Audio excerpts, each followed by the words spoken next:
I'm Whitley Strieber, author of Communion, about my close encounter of the third kind. You can find me on my website, unknowncountry.com.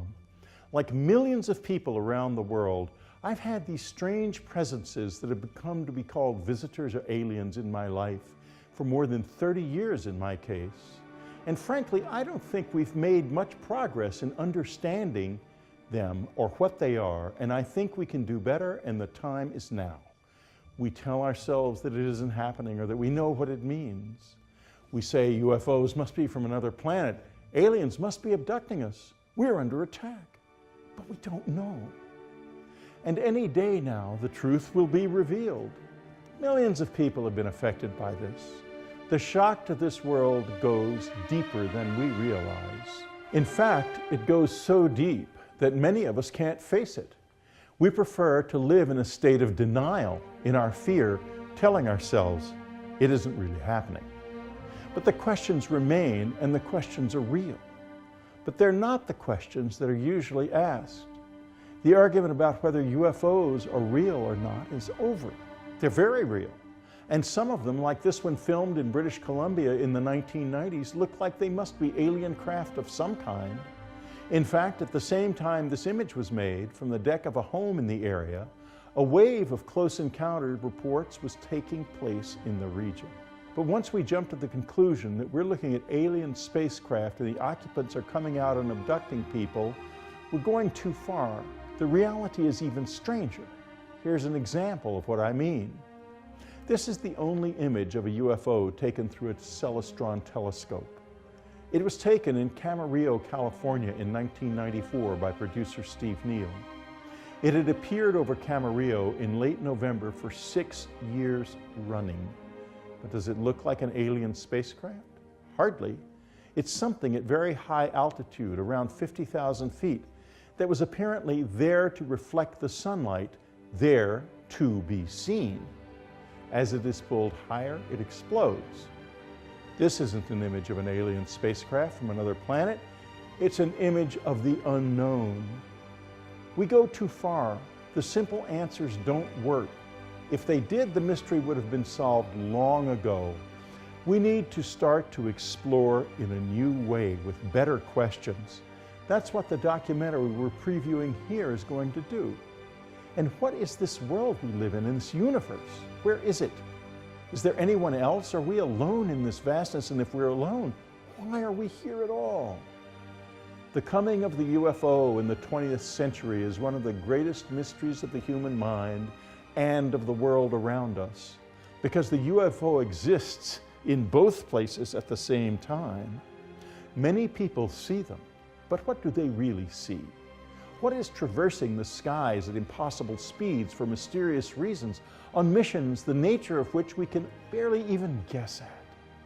And what of those who meet the shadowy figures that seem to come with UFOs? What of them? What's happening to them? What's really happening to them? This is a shot of me a few hours after a close encounter in 1988. The mystery and power of it was still very close to me at that moment. This is our friend Laurie Barnes the morning after she had an encounter at our cabin in upstate New York. She was Ann's secretary at the time and had experienced many encounters in her life. This is the cabin where our encounters happened, an ordinary little place meant to be a summer home, turning out to be so much more. A total of 17 people had direct encounters here between the years of 1998 and 1992. This is Raven Dana the same morning that Laurie reported her encounter. During hers, which took place down the hall from Laurie's in another bedroom, she touched the hand of the visitor that had come into her room. It was an incredible moment for her, obviously exciting beyond words.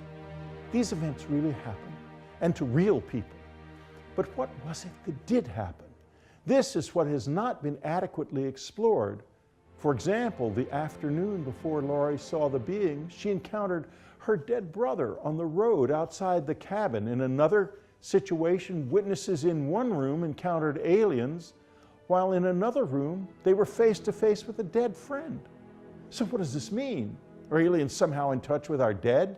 Or is this something about us, perhaps, that we cannot yet understand?